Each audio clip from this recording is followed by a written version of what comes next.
Hello and welcome to the Brutal Iron Gym podcast, where our goal is to cut through the BS and deliver the brutal truth about topics related to health and happiness. So today's topic is a trainer education post, and the title is How to Improve Clientele Quality. So this category is kind of newer for us, and I wanted to include it because we have a lot of trainers who listen to the podcast, and it's kind of a good avenue for me to speak out to them in mass. And also, I have trainers that I work with in person and online, and this is a great way for us to kind of get a group discussion or get me a way to kind of communicate with them and teach some concepts that I can share. Now, if you are not a trainer, this is still helpful for you because there's really good information in these podcasts on how to get the best out of yourself when you're in the gym or with your nutrition or with your mindset. So this is still information that will pertain to you guys. It's just not necessarily directed at you. It's more so directed at the trainers. So basically what we're going to cover today is if a trainer wants to improve their quality of clientele, meaning they have clients, or even if they're struggling to get some, often what ends up happening is you get in a rut. And again, I try to be honest in these podcasts, but not being a jerk. So there is a difference between being honest and being a jerk. So sometimes in the things I might say, they're going to seem offensive, but I'm hoping that they're just factual. And maybe if it's factually true of you and you don't like it, that might be why you feel it's offensive. But hopefully it actually isn't offensive, it's just truth, and it's maybe a truth you don't like. So I've told you guys before, the reason that I first ever started exercising was because when I was 15 years old, on my 15th birthday actually, a friend of mine called me fat. We were we were teasing each other, and when he called me fat, I didn't like it. But I knew he was right. And that's what bugged me even more. So I didn't like the fact that somebody could say something of me that was true, but something I didn't want to be true. So it was within my control of why that was true, so therefore it was in my control of how to address it and fix it and correct it.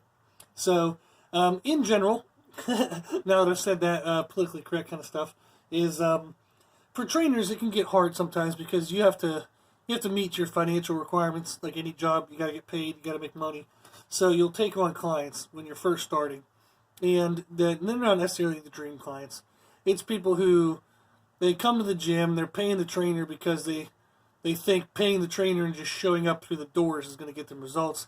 It's not true. You can commit all the money you want, but unless you're willing to commit work, you ain't going to get results. Okay? So people will do that. They'll pay the money for accountability, and that way they have somebody standing there waiting for them. It motivates them to show up. But they also are just not following through with the actions. You as a trainer have told them what they need to do exercise-wise. You've told them what they need to do nutrition-wise, and they're just not doing it. It can become very, very draining.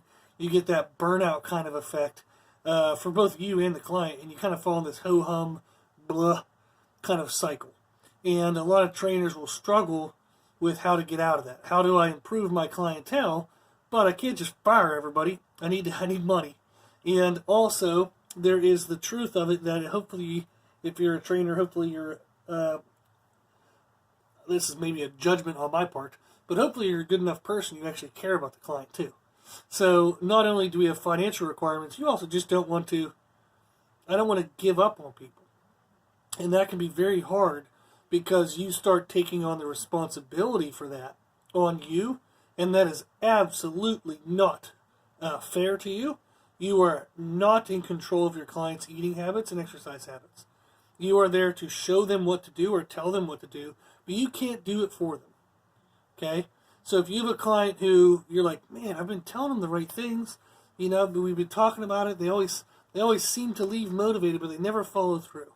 Maybe next time will be better, or maybe I can do this, or maybe I can do that. You can't do shit. Okay? It's not your job. So your job, if you two are like hiking through the woods, your job is to lead them down the path. You can't carry them.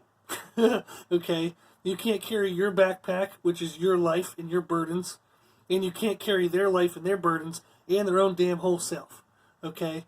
So there's analogies out the wazoo, but there are some where, like maybe you and the person are walking through the woods, you come upon a river, and you know that there's like stepping stones across the river. You know they have a hard time kind of balancing, so maybe you can hold their pack for them, and then they can go across the river. So, but it's still them doing work. You can't carry them, okay?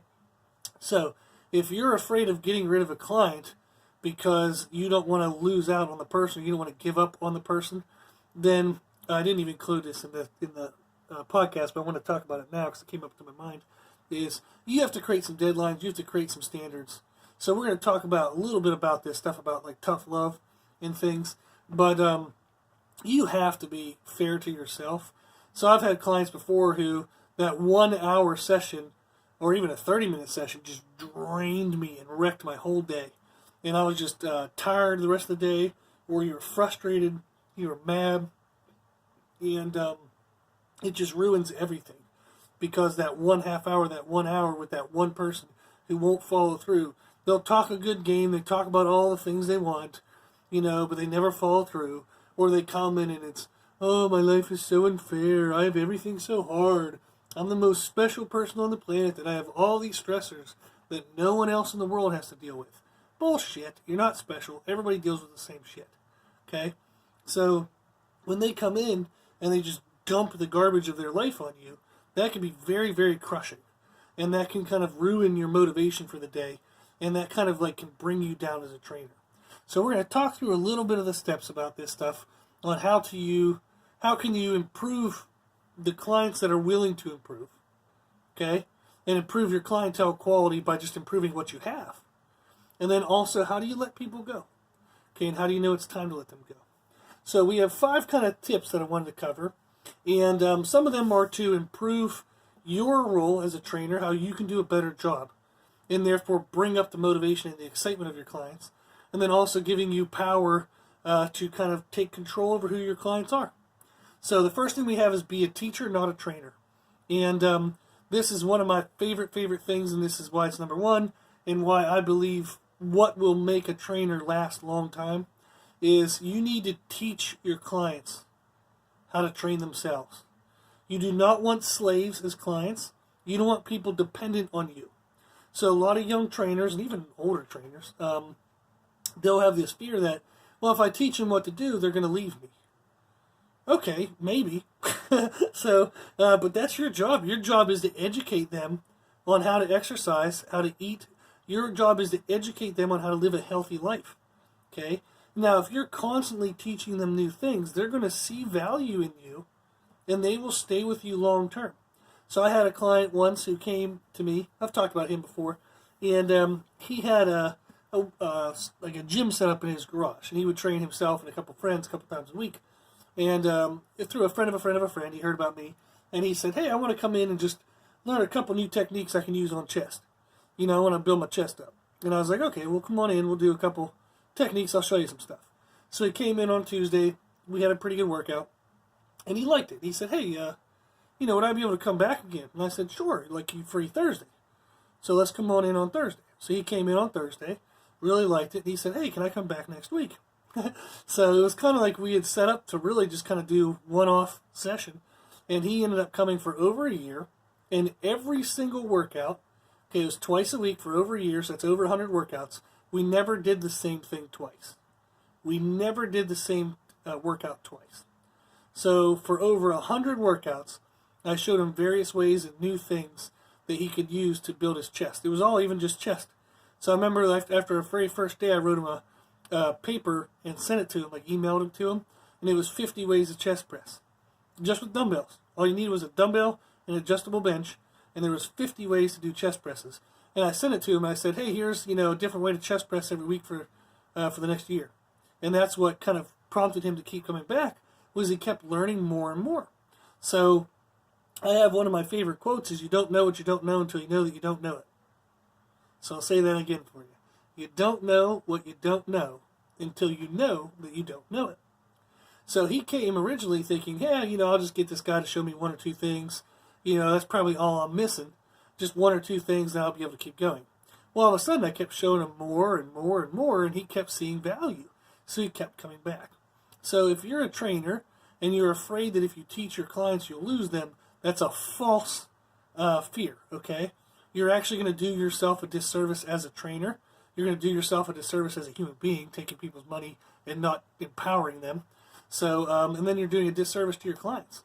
So they're coming to you to get healthy, and with the implication or with the mindset that it's something that they'll be able to keep for the rest of their life.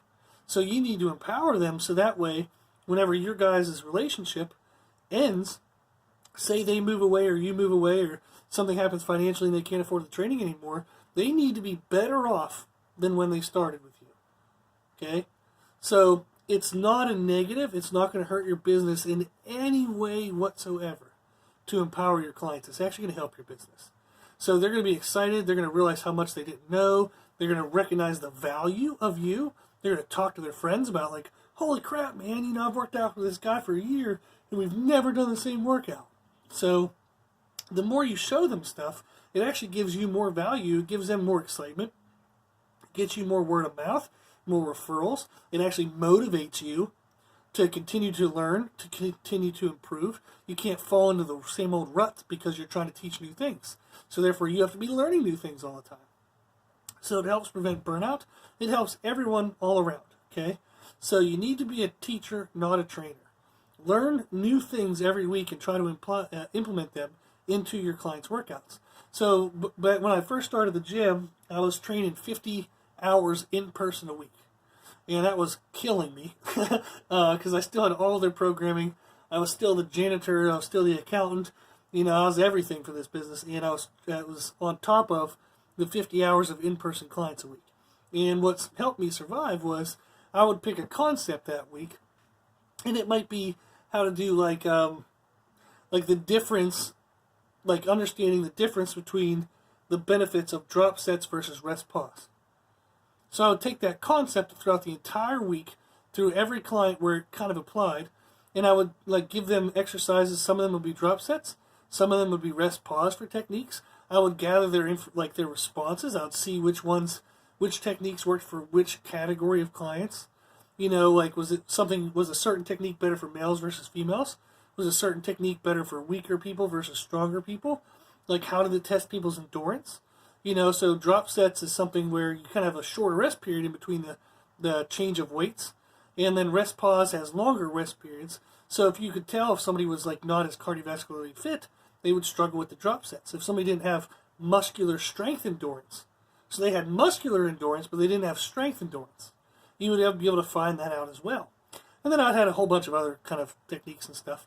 So, but that was one of the things that really motivated me and helped me come into each training session with a fresh mindset. So, I mean, like some days I'd have 7 hours of clients like right in a row, and they were 1 hour back to back to back to back to back. So just face to face to face. So there was no 30 minutes of a treadmill where you get to kind of breathe and relax a little bit.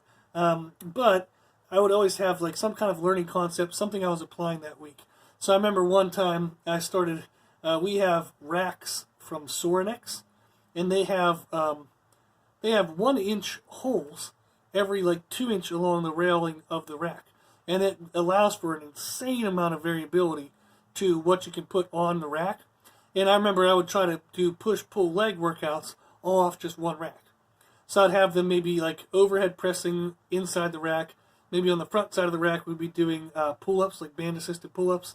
And then unracking off the front of the rack, we might do some kind of lower body movement. Or we'd deadlift on the front side of the rack. So like we'd have like, so maybe something like that, like overhead press, pull-ups, and deadlifts. And we would kind of cycle through that. But I'd always try to find an experiment of saying like, okay, this week, like, how can I train people without using a barbell? And I would go through the entire week and try to figure out how to train everybody without using the barbell. Then the next week I might say, okay, I only want to do barbell movements. It's either going to be body weight or barbell movements, that's it. So I'd always experiment and teach myself by trying new things, okay? So by teaching myself and testing things as my way as a trainer, I got to show the clients what was all capable, like what was the possibilities out there. So it really helped. So be a teacher, not a trainer. That'll improve your quality of knowledge. That'll improve your quality of knowledge of your clients. Therefore, they're going to try to push harder on things. They're going to be more willing to try new things. So you have to kind of like expand their horizon by showing them the world of possibilities out there. You might find that maybe some of the reasons why they weren't the greatest client because they weren't excited. Maybe they didn't really like what you were doing. And all of a sudden you try this new technique or this new variation and they love it. And all of a sudden they're really excited. So just don't be afraid to try new things. Don't be afraid to teach your people and improve them. So if you want your clients to get better, you can't just sit back and wait for them to get better. Make them better. It's your job, okay? Show them ways to do it. Keep pushing them. Find things that'll motivate them, okay? Now, next thing we have is tough love. So always tell your clients the truth of what it'll take to reach their goals. No sugarcoating. Don't bullshit them. Don't try to make concessions. So tell them exactly what it'll take to reach their goal. Then if they say, man, I can't do that, then you can make concessions, find middle grounds, and see what they can do. But don't edit the process without them knowing it's being edited. So when I was younger, I would feel bad about disappointing people, where I would kind of think to myself, like, man, they want to do that. There's no way in hell they're going to be able to do everything that it requires. So I'm just going to tell them this and this, and maybe they'll be able to do that. Well, that was bad. That was a bad decision, by the way. Very bad. Because what ended up happening is they only knew what I had told them. So if I told them, hey, you need to do this and this, they didn't know that there was more stuff coming. So they would do like their 70-ish% of what I actually told them to do and wonder why they're not getting results, whenever they're only doing 70% of like 70% or 60 or 50, So if there was a 100% process of what it would take, I didn't think they'd be able to do it all, so I only showed them the first half. So maybe I only showed them 50% of the picture. And if they're only adhering, say, 70% to 50% of the picture, no wonder they're not getting results. But they don't know that. They think the 50% that you showed them is 100%. So you need to be truthful with them and tell them exactly what it'll take to reach their goal. Some people absolutely will feel defeated by that. They'll feel kind of like Debbie Downer, feel negative. And then it's your job to kind of coach them up and say, hey, that is the bigger picture. But we don't have to do that tomorrow. We have the rest of your life to get you there. So let's start with this and this. Let's get that in place over the next month or two. Then we'll go to this. We'll get that in place for the next month or two. So give them kind of steps, give them short-term goals that lead to that long-term kind of big picture, okay? But you have to be truthful with them. You have to tell them exactly what it's going to take. You can't let them get away with stupid little bullshit behavior, and that's going to hold them back, and you know it, but they don't know it. You have to tell them, okay? I promise that's going to be a benefit. So it might not be a benefit the very first time you try it, but it absolutely will be a benefit in the long term with your clientele. So if you're setting up the best if you're setting up the right expectations from the start, then it's going to help a lot, okay? So that way they know where they're falling short, and they're not going to blame you, they're going to blame themselves because they know what they're missing out on, okay? So what you can do is you need to tell them the truth, and you need to hold them accountable to the truth. That's what tough love is. Love means you're going to be compassionate, you're going to help them, but tough means you're not making concessions on shit. If this is what they got to do, this is what they got to do. So I tell people all the time is I don't make the rules. So I tell you what it takes to reach your goal, nutrition or training-wise, but I didn't get to make that up. If it was up to me, we'd all be able to eat pizza and ice cream and have six-pack abs. So, I don't get to make the rules. I just tell you what they are. And I help you navigate how, from where you are to where you need to be, I help you navigate that distance, okay? What's in between there. But I don't get to make the rules. So when I tell people, like, hey, this is what you got to do, and they're like, really? And I'm like, yeah, it sucks. So, like, yes, that is it. Like, I didn't make that up, but that's what we got to do. So I remember Tough Love, for example. I had a client, she was coming from a different gym, and the trainers that she had been with were horrible. They were just making, like, this lady was, she was on the plus side of 250, and she needed to lose weight. And the people were having her do like 3 hours of cardio, plus an hour of weight training. She was eating nothing. So they absolutely crushed her metabolism. And unfortunately, these trainers, they didn't know what they didn't know, and they didn't even bother really trying to learn more. So, like, looking at them from my perspective and getting to know more about them once I looked into them and stuff, they were just taking people's money and kind of shuffling through people. So it was at a big commercial gym where in order to get certified, you had to just take an open book test. So you had to open a book, find like the 50 questions, just find the answers in the book, and you became certified. So they were charging people $60 to $80 an hour, and probably even more than that sometimes, for training sessions with a certified personal trainer, which was an absolute bullshit certification. So it's really unfortunate that companies do that. It's unfortunate there are asshole people in the world that take advantage of people and do that kind of stuff. But that was what she ran into. So she was having people who had no clue what the hell they were doing. They murdered her metabolism. So whenever she asked if I would work with her, I remember the first thing I told her, I said is, hey, I can't do anything with you right now. Your body is so beat up that there's not much for me to work with. So if you do want to work together, and I'd love to work with you because you're an awesome personality, I think we'd have a lot of fun together, but I need you to just not go to the gym for a month. And her jaw dropped through the floor. Not to the floor, through the floor. So I didn't want her to do any cardio. I didn't even want her to work out. I gave her a diet that actually had more calories than what she was eating. And I told her that if you can do that for the first month, then I know you could do anything. Because that will be absolutely the hardest thing for her to accept. And I said, if you can do that for the first month, I'd be happy to work with you. Here's my number. Here's a diet and everything I need you to do. If you decide not to do that, I still wish you the best of luck. But I can't help you until we get a healthier body. So she actually did it. So, I mean, that is one tough lady. So she actually stuck with it. By the time I got to see her in a month, she was looking healthier, felt way better. Because all of a sudden she wasn't getting like destroyed and torn apart. We started into training and she was good to go. So I didn't hurt myself as a trainer by trying to take on this wrecked project right away. So I knew that there was about nothing I could do with that lady if I would have just started with her on day one. So I would have shot myself in the foot by trying to be protective of her and not telling her the truth, or, maybe I wanted the money and I was afraid she'd leave. So I was like, well, maybe I'll just train her for the first month and, da-da-da-da-da. No, it's not about money. It's not about trickery. It's not about anything else. You just tell people the truth, and hopefully they can uphold to it. You give them the best you can. So often what I try to do when I'm trying to hold clients, quote-unquote, accountable, is I don't want them to be perfect. No one's perfect. I'm not even perfect. I just want them to be one step better than they are now. So we've talked about past podcasts where I've had an adherence chart we call a smiley face chart, where people, if they get a meal right, they get a smiley face. They get a meal wrong, they get a frowny face. If they miss a meal, they get a blank. And what we do is we count up per week how many times they make a mistake. And if last week they made 10 mistakes, this week our goal is 9. Just make 9 mistakes. We just want to do one step better. So I am not asking them to go from 10 mistakes to 0. That's bullshit. That's never going to happen. It's not even realistic. It's not even helpful. So making no mistakes whatsoever, people are going to crack. So they have to have some leeway, okay?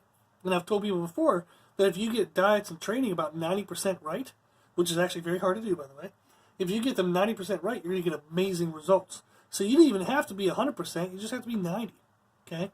So just hold people accountable to one step above where they're at. Don't be a psycho, don't be a Nazi about things and try to be crazy and try to, expect people to be perfect. Okay, you're not even perfect. Okay, the trainers out there listening to me right now, you're not perfect. So don't expect your clients to be something that you can't even be, okay? So be reasonable, get them one level above where they're at, but don't concede on that. Keep pushing them every week. So if they made 10 mistakes last week, you hold them to 9 this week.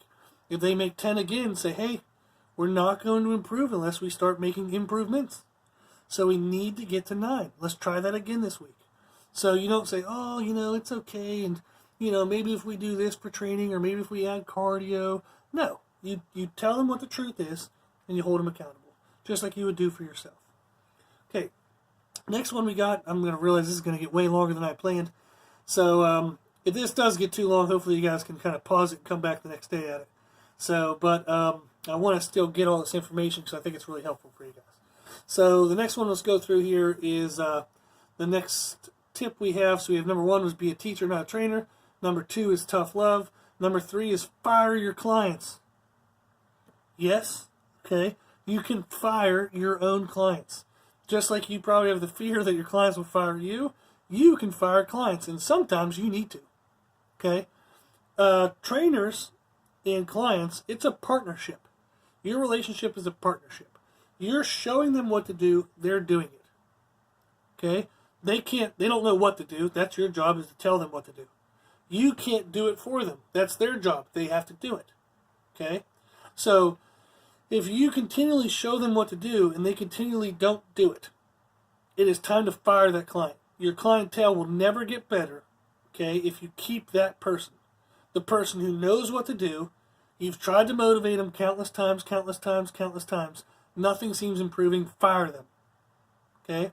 So I've done this before where I'll set rules, where I'll give myself, depends on the person, depends on situations and stuff. But I remember I had a person who was starting to show up late every now and then. And I'm like, man, this is bullcrap. Like, they're not respecting me. I can't get results with them if they're showing up 5, 10, 15 minutes late all the time. Because once they come through the door, they're not even ready for working. They still want to bitch and moan about life. They still want to take another 5 or 10 minutes to even get into the damn workout, and we're not getting anything done. So this is absolutely frustrating for me. We're not getting any results. And then they're frustrated. So no one's happy in that scenario. Okay? Now, you're getting paid, but other than that, there's no positive to it. So what I told myself was, hey, this is starting to happen a little more frequently than I'd like. Let me check the next 10 workouts. If they're late, say, let's just see. Let's see how many times they're going to be late out of the next 10. And I remember the one person I'm talking about, out of the following 10 workouts, they were late 7 of the 10. They got fired. So I remember when they came in on the 11th, on the 10th one, they came in, we got the workout, and then on the way out, I told them, I said, hey, this partnership isn't working. And I actually used that word. I said, this partnership isn't working. You're showing up late. When you do show up, you're not ready to work out. So we're losing a lot of our time together. Just we're not getting any results from it. You're frustrated. I'm frustrated. This isn't working out. And I can tell that since you're late often, you must have a lot of things going on in your life. So why don't you take what we learned together, use it on your own, and when your schedule eases up, you're welcome to come back if you'd like to. Now, of course, that client looked shocked, and they're like, are we not meeting next week? And I said, no. I said, I want you to take time to get your life in order, get your schedule a little bit better. And if you think you can start making it more on time, I'd be happy to train you again. The person never came back, and I'm okay with it, because somebody better came in, took their spot, and my clientele went up. I have had people come back, by the way, so you don't lose everybody. But nothing will improve if you don't make any changes, if you don't highlight it, if you don't ask them to improve, okay? I've had clients before where they came in and they were just Debbie Downer, like, oh, I'm tired all the time, or, oh, I didn't get my food, and, oh, you know how life is, you just can't control anything. Ugh. Garbage. And I remember that after that hour with that person, my whole damn day was ruined because I'd be in such a mopey, like, defeated mindset. Like, I had to give so much of my positivity to try to give to the Eeyore who came through the door that I had nothing positive left. So I remember this client, I was making over $600 a month off this client, and I fired him. I just told him, I said, hey, I don't think you're in the right mental mindset for our sessions and to be taking full advantage of our time together. I don't want you wasting any more of your money because you're not getting what you need for your money. So I'm going to take my time, and I'm going to invest into people who are a little more ready for the workouts. They're a little more excited to be here. They're ready to take full advantage of my time and knowledge. And I wish you the best of luck. I'm helping you with information if you want it. But I'm going to take my time, and I think it's better for us to take some time apart. You need to get your life in order a little bit better, and then I need to have a little more quality out of the time that I'm putting into people. And the person was kind of bummed, I'm sure. They didn't say too much, but they were bummed about it. But it was okay. It was time for me to move on. So the money didn't mean anything. So I've torn up checks to people and mailed them back to people. I don't care too much about money because if the hour with that person ruined your whole damn day, no amount of money is worth that. Okay? So if you're having somebody who's really draining you, just fire them. So be very polite. Tell them, in a very compassionate way. Tell them in a way that you'd want being told to you. But just fire them and move on. Okay? So real quick here, I'm going to kind of end